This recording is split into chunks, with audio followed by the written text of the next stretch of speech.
उधर जो अमेरिका की जो मैरीन्स हैं 500 जो है वो मैरीन दस्ते हैं इसके, और उसके 5000 मैरीन दस्ते हैं, माजरत 5000 के करीब जो है वो आ रहे हैं वहाँ पे इस रीजन में, गल्फ में स्ट्रेट ऑफ हॉर्मज़ को खुलवाने के लिए, या खाग जो जजीरा है उस पर कब्जे के लिए। और दूसरी तरफ में तकरीबन 3500 के करीब जो है वो 82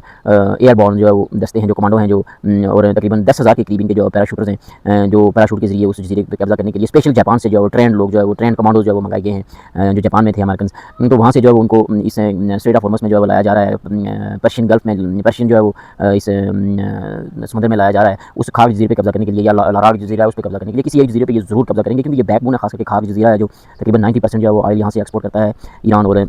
ज़्यादातर जो है वो चाइना को देता है। और उसके बाद इस चीज़ को जो है वो बर्दाश्त नहीं कर पा रहे हैं, और वो चाहते हैं कि अगर स्ट्रेट ऑफ हॉर्मज़ को उसने जो है अगर पकड़ा हुआ है तो उसको कब्जे में किया हुआ है, तो वो इस खाग जजीरे को कब्जा करना चाहते हैं, ताकि उसके बाद जो है वो ढाइलाक करें और उनकी जो है वो मांगे जो है वो उनकी उनमें वजन हो। तो उसके लिए जो है वो ये सारी प्लानिंग कर रहा है। तकरीबन 10,000 के करीब इनके जो कमांडोज हैं ट्रेंड जो है वो डेल्टा फोर्स के दस्ते भी होंगे। तो ये पैराशूट के जरिए वहाँ पे जो है वो ट्रेंड है जो लेते ही सिर्फ जजीरा है, उनका काम ही है जजीरों को कब्जा करना, जजीरों पर कब्जा करना। तो इस सिलसिले में जो है वो ये सारा काम जो है वो हो रहे हैं, और उस पर वर्क हो रहा है। इधर से डायलॉग भी हो रहा है, दूसरी तरफ से ये तैयारी भी की जा रही है। ये 1989 से जो है वो जब एक इंटरव्यू है इस ट्रम्प का, उसने उस वक्त कहा था कि मैं जब भी सदर बना तो इससे खाग जजीरे पे कब्जा करूँगा। आप अंदाजा करें कि उनकी प्लानिंग इतनी है, उन कब से जो है वो इस बारे में सोच रहे हैं, जब वो सदर ही नहीं था तो इस बारे में सोच रहे हैं। तो इस वक्त इससे लगता है कि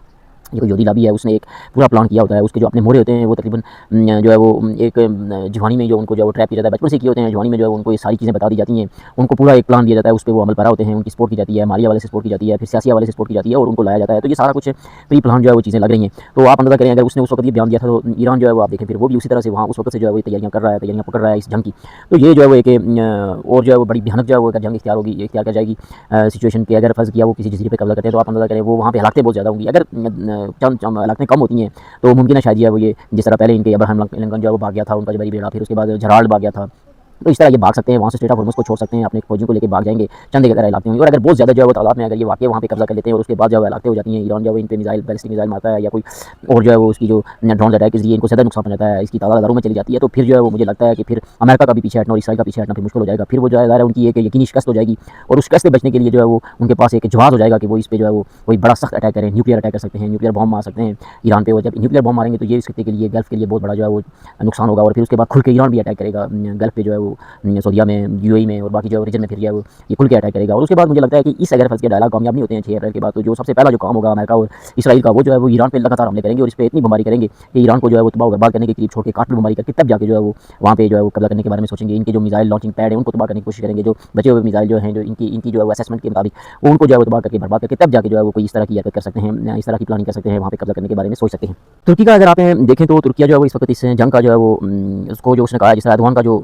बयान आया, उसने कहा कि हमें मजबूर किया जा रहा है कि हम इस जंग का हिस्सा बने। तो ये बहुत बड़ी जो है वो एक डेवलपमेंट होगी, क्योंकि जो कुर्द हैं जो उनको जो है वो लगातार सपोर्ट कर रहा है अमेरिका, उनके बारे में सोच रहा है सपोर्ट करने की, उनको पैसा भी दे रहा है। तो इस हवाले से तुर्की जो इनके खिलाफ हो सकता है और वो ईरान के साथ जो वो मिल सकता है। और उसने कहा भी है कि भाई हम सीधे सीधे सुन्नी शिया का हमें नहीं पता है, मुसलमान है और मुसलमान आपस में इकट्ठे हैं। तो इस तरह के बयान जो है वो इस बात की तरफ इशारा कर रहे हैं कि एर्दोगान भी जो है ऐसा बन सकता है। ईरान में जो है वो एक कपल है जो फरवरी में जो 2025 में पकड़ा गया था, जिसपे जासूसी का इल्ज़ाम था कि वो जासूसी कर रहे हैं, ब्रिटिश थे वो। तो उस हवाले से जो है उन्होंने कहा कि हमें जो है वो इधर खतरा है हमारी जान को। तो उस पर जो है वो स्टारमर पे जो है वो बड़ा जो ब्रिटिश है वज़ीर आज़म है, बड़ा उस पर प्रेशर है कि उसके बारे में कोई डायलॉग करे, उनको छुड़ाने के लिए कुछ करे। लेकिन वो कोई इस तरह की बयानबाजी नहीं कर रहे हैं, ना ही कोई इस तरह की डायलॉग कर रहे हैं इस तरह का कोई ईरान के साथ। तो मुझे लगता है कि वाकई में शायद जासूस हैं इनके। तो ये इस बारे में जो है वो सही कंफर्म तो न्यूज़ नहीं है। तो इस बारे में भी जो है वो ज़्यादा खबरें आ रही हैं कि स्टारमर पे कब्जा है, और वो भी जो है वो मुमकिन है शायद इस बेस पे वो भी इस जंग में खुलकर सामने आ जाए, क्योंकि उस पर इल्ज़ाम तो है जासूसी का। दूसरी तरफ है ये जो खाग जजीरे पे जो कब्जे की बात है, जो ज़मीनी जो है फ़ौज जो है वो हमला करने के बारे में जो सोच रही है, उसके बदले में जो ईरान ने जो है रज़ाकाराना तौर पे एक जो है वो फोर्स बनाई है, जो जान फिदा जो है रज़ाकारान हैं, जान फिदा के नाम से। तो हज़ारों लाखों बल्कि जो है वो करोड़ों के करीब जो है वो नाम है उस जान फिदा में, और वो रज़ाकाराना दस्ते जो है वो तैयार हैं, जो नौजवानों के, वो सारे कह रहे हैं कि हम इनके खिलाफ लड़ेंगे अगर ये ज़मीनी जंग हो जाती है। तो ये भी एक बहुत बड़ी टफ पोजीशन है, टफ सिचुएशन है अमेरिका के लिए। बहरहाल देखते हैं क्या होता है। लगातार जो है वो इस वक्त हमले जारी हैं, जंग भी जारी है, डायलॉग भी हो रहे हैं, और डायलॉग में जो है वो पेशरफ्त भी जो है वो हो सकती है, कुछ भी हो सकता है 6 अप्रैल के बाद। इस पर जो है वो फिर पूरी तफसील जो है सामने आएगी।